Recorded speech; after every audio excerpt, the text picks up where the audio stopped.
Our talk this afternoon is Information Literacy for Managing Community Knowledge in Developing Countries in a Knowledge Society Environment.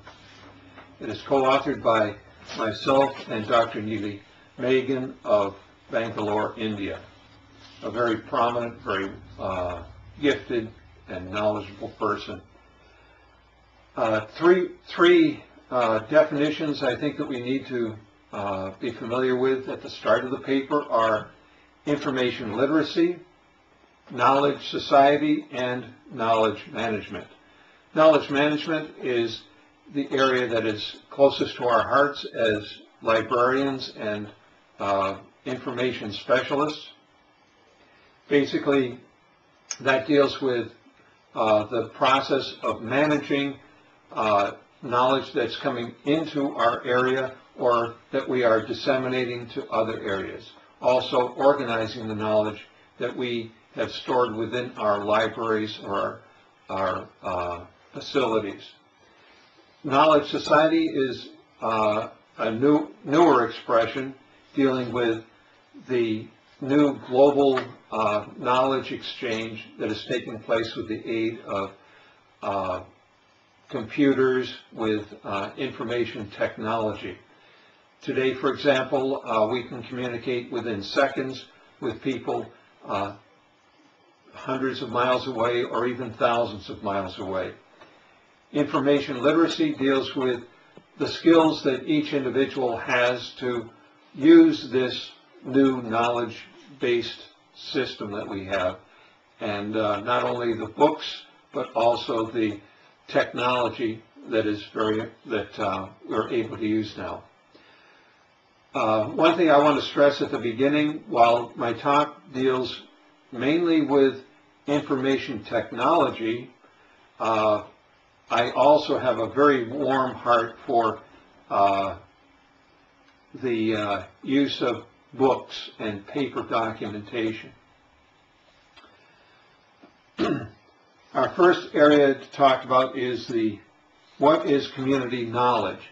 Community knowledge is a very important area in that many communities around the world, rural and indigenous communities, have a wonderful wealth of knowledge which they have built up over generations or even thousands of years. This community knowledge has been very important in the past in providing building blocks for many of the civilizations that have developed and also our modern civilization.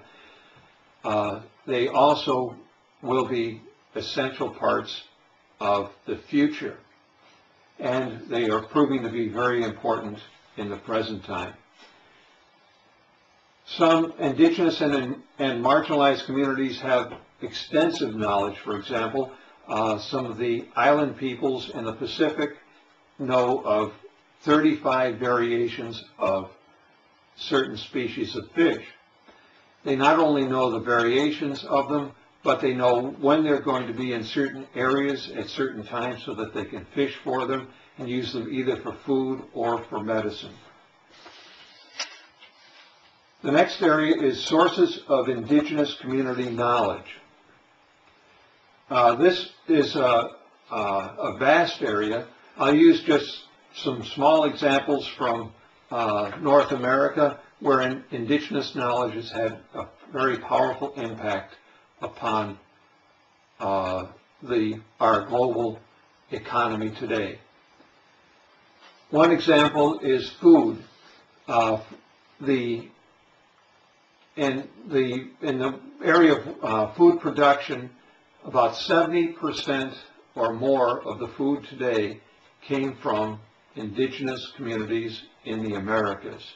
Some examples of this are the corn, beans, and squash. Also the potato that came from South America, and the tomato. Today we hear about the Irish potato, but actually that came from South America among the Incas. We hear about the beautiful and tasty Italian tomato sauce, but the tomato came from South America. The Turkish tobacco actually came from the Americas, and the Jerusalem artichoke, again, came from the Americas.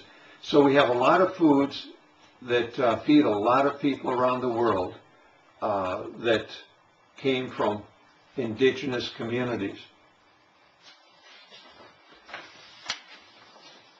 Some other knowledge that we gain from indigenous communities in the Americas would be our ideas of modern democracy. I'll give more information about that later in the talk, but one example of that is from the Iroquois Confederacy, where they provided some of the essential principles of the United States or democracy, and many of its elements, such as the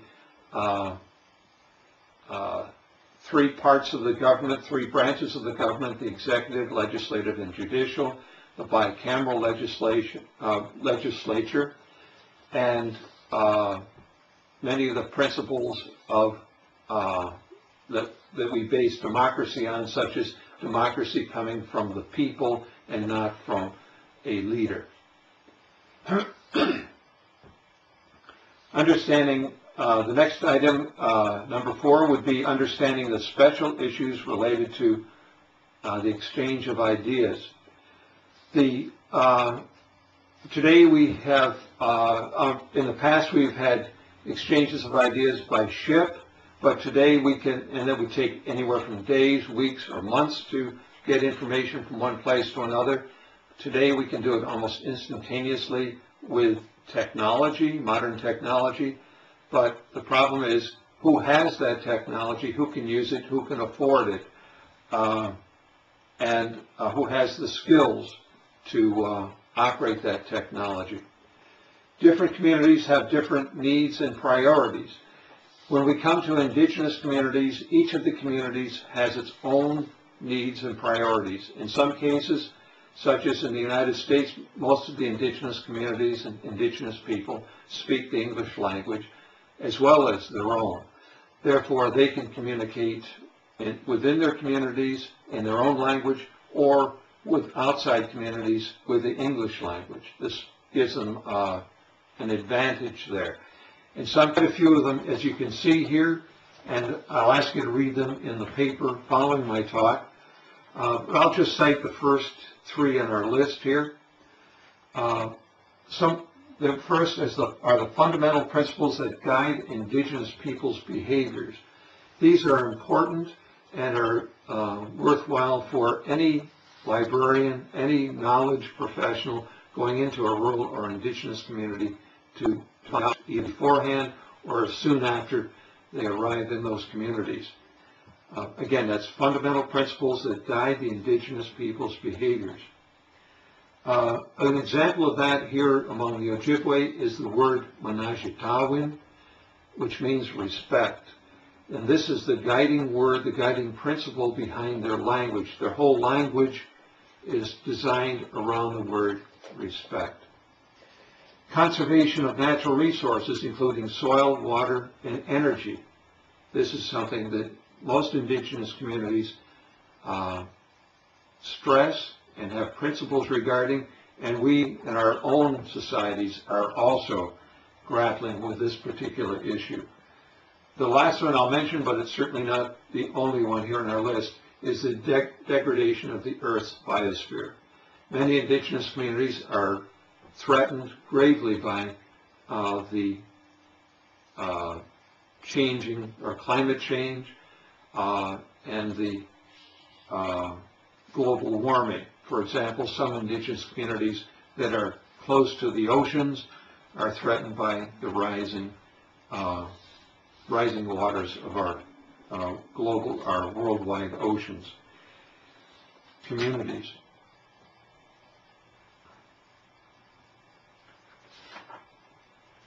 The next area that we need to hit upon, because we have very little time here, are that go into their territories, pay them a decent salary or a decent amount of money for them.